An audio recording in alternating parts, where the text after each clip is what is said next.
Hello student, कैसे हैं आप सब लोग। जो स्टूडेंट्स अप्रैल और अक्टूबर में अपने एग्जाम देने वाले हैं उन सभी के टीम में आ चुके हैं, जैसा कि मैं आपको पहले भी आ चुका हूं।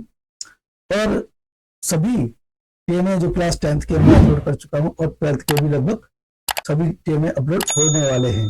ये टीमें आपके 20 मार्क्स का है, जो कि आपके रिजल्ट में ये इंक्लूड होता है और जिससे कि आपकी जो परसेंटेज मार्क्स है वो बढ़ जाते हैं।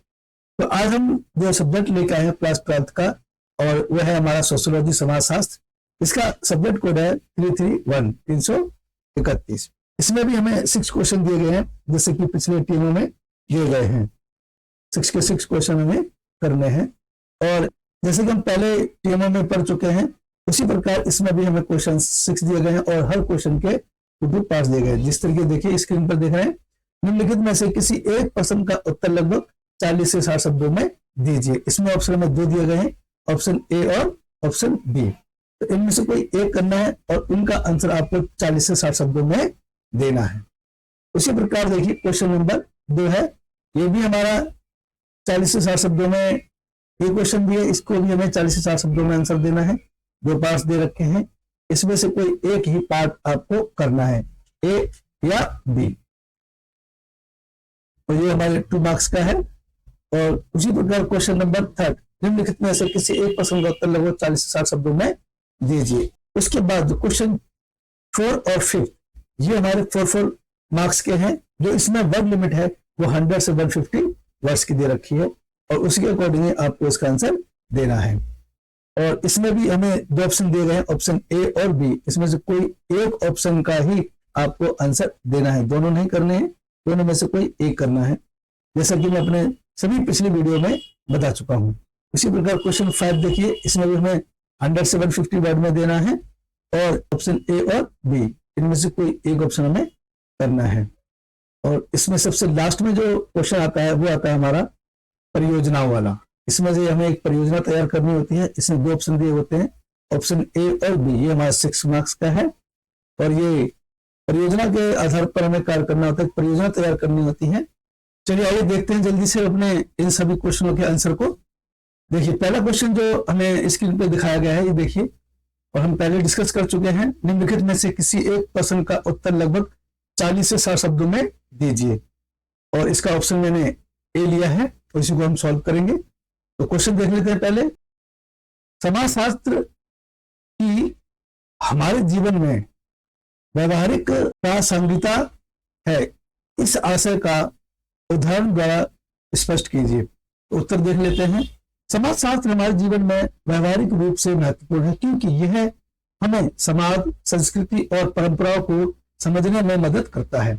उदाहरण के लिए यह हमें जाति, वर्ग, लिंग और समुदाय के बीच के संबंधों का विश्लेषण करने में सहायता करता है, जिससे हम सामाजिक समस्याओं जैसे गरीबी, भेदभाव और असमानताओं का समाधान खोज सकते हैं।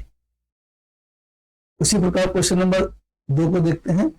निम्नलिखित में से किसी एक प्रश्न का उत्तर लगभग 40 से 60 शब्दों में दीजिए। तो इसका भी मैंने ऑप्शन ए लिया है। आप किस प्रकार प्रतिमान को अपने जीवन का अभिन्न अंग मानते हैं? तो इसका आंसर देखते हैं। प्रतिमान जीवन में मूलभूत सिद्धांत और मार्गदर्शन प्रदान करते हैं। यह हमें नैतिकता, अनुशासन, संदेहपूर्ण जीवन जीने की प्रेरणा देते हैं।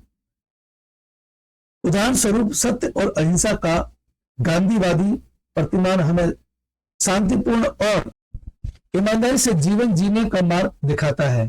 प्रतिमान हमारे सोच और कार्यों को सकारात्मक दिशा देते हैं। अब उसी प्रकार क्वेश्चन 3 को हम देख लेते हैं। ये हमारे जो है 2-2 मार्क्स के हैं। Question number A, question number 2, question number 3, ये 2-2 मार्क्स के हैं और इनको 40 से 60 शब्दों में ही आंसर देने हैं। तो उसी प्रकार क्वेश्चन 3 को हम डिस्कस कर लेते हैं। इसका ऑप्शन मैंने बी लिया है। आपके अनुसार शिक्षा के द्वारा पर्यावरण के प्रभावों के प्रति जागरूकता कैसे जगाई जा सकती है? तो ये उत्तर देख लेते हैं। शिक्षा के माध्यम से पर्यावरणीय प्रभावों के प्रति जागरूकता विभिन्न तरीकों से जगाई जा सकती है। स्कूलों में पर्यावरण अध्ययन को पाठ्यक्रम का हिस्सा बनाकर छात्रों को प्रकृति संरक्षण, प्रदूषण और जलवायु परिवर्तन की जानकारी दी जा सकती है। साथ ही वृक्षारोपण, स्वच्छता अभियान और वर्कशॉप के माध्यम से व्यवहारिक अनुभव प्रदान किए जा सकते हैं। ये क्वेश्चन हमारे 3 कंप्लीट हो गए हैं, 2-2 मार्क्स वाले। अब हम क्वेश्चन 4 और 5 को करेंगे, जो कि हमारे 4-4 मार्क्स के हैं, और इनकी जो वर्ड लिमिट है वो 100 से 150 वर्ड्स की है। तो चलिए हम देख लेते हैं इनको। इसका ऑप्शन मैंने बी लिया है।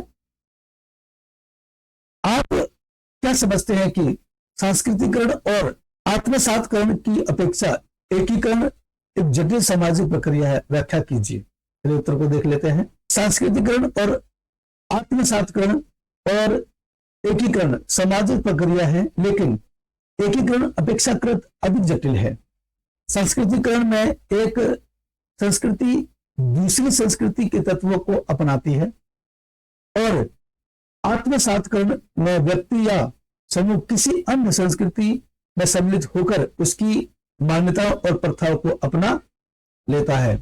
ये दोनों प्रक्रियाएं सीमित और एक तरफा होती हैं। वही एकीकरण में विभिन्न सांस्कृतिक समुदाय और समूह के बीच सह अस्तित्व और सामंजस्य स्थापित करना शामिल होता है। यह प्रक्रिया न केवल सांस्कृतिक बल्कि आर्थिक, सामाजिक और राजनीतिक समायोजन की भी मांग करती है। एकीकरण के लिए समानता, समावेशिता और सामूहिक पहचान की आवश्यकता होती है, जो सभी पक्षों के सहयोग पर आधारित होती है। इसलिए जटिलता इस बात में है कि बहुसंस्कृतिवाद स्वीकारते हुए एक साझा पहचान का निर्माण किया जाता है, जो मतभेदों के बावजूद समाज को एकजुट रखे। यह प्रक्रिया समय, साध्य और चुनौतियापूर्ण होती है। ये क्वेश्चन हमारे 4 कंप्लीट हो चुके हैं। उसी प्रकार क्वेश्चन 5 को हम देखते हैं। ये भी हमारा 100 से 150 वर्ड में करना है, 4 मार्क्स का है, और इसका ऑप्शन मैंने बी लिया है। आपके विचार से राष्ट्रीय एकीकरण की चुनौतियां कौन कौन सी हैं? चलिए उत्तर देखते हैं। राष्ट्रीय एकीकरण के सामने कई चुनौतियां होती हैं, जो सामाजिक, आर्थिक, सांस्कृतिक और राजनीतिक स्तर पर जटिल हैं। भाषा और क्षेत्रीयता एक प्रमुख चुनौती है, क्योंकि भारत जैसे विविधतापूर्ण देश में विभिन्न भाषाएं और क्षेत्रीय पहचान को संतुलित करना कठिन होता है। धार्मिक और जातीय विभाजन भी एक बड़ी समस्या है, जो समय के मतभेद और टकराव पैदा करती है। सामाजिक असमानता और आर्थिक विषमता जैसे गरीबी, बेरोजगारी और शिक्षा की कमी लोगों को एकीकृत होने से रोकती है। इसके अलावा राजनीतिक अस्थिरता और अलगाववादी आंदोलनों से राष्ट्रीय एकता को खतरा होता है। सांप्रदायिकता और कट्टरता सामाजिक ताने बाने को कमजोर बना सकती है या करती है। इन चुनौतियों को दूर करने के लिए सहिष्णुता, समानता और समावेशिता को बढ़ावा देना आवश्यक है, जिससे एक मजबूत और समृद्ध राष्ट्र का निर्माण हो सके। देखिए, इसी प्रकार हमारे 5 क्वेश्चन कंप्लीट हो चुके हैं। अब हम 6 क्वेश्चन को देखते हैं, जो कि एक परियोजना का क्वेश्चन होता है। इसमें परियोजना में तैयार करनी होती है, और ये हमारा 6 मार्क्स का होता है, और इसको कम से कम 500 वर्डों में लिखना होता है। देखिए, इसका मैंने ऑप्शन बी लिया है। अपने इलाके में किन्हीं 10 परिवारों से मिले और उनसे संस्कृति पर पड़ने वाले टेलीविजन के सकारात्मक और नकारात्मक प्रभावों के विषय में पूछें। साक्षात्कार व चर्चा के आधार पर एक रिपोर्ट तैयार करें। रिपोर्ट: टेलीविजन का सांस्कृतिक पर प्रभाव। परिचय: चलिए परिचय देखते हैं। हमारे समाज में टेलीविजन एक सशक्त माध्यम बन चुका है, जो सूचना, मनोरंजन और शिक्षा प्रदान करता है। यह हमारी संस्कृति को भी गहराई से प्रभावित करता है।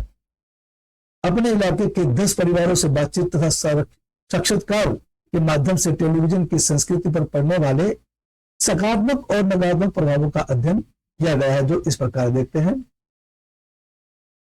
सकारात्मक प्रभाव: साक्षात्कार में अधिकांश परिवारों ने बताया कि टेलीविजन में संस्कृति के संरक्षण और प्रचार प्रसार में महत्वपूर्ण भूमिका निभाई है।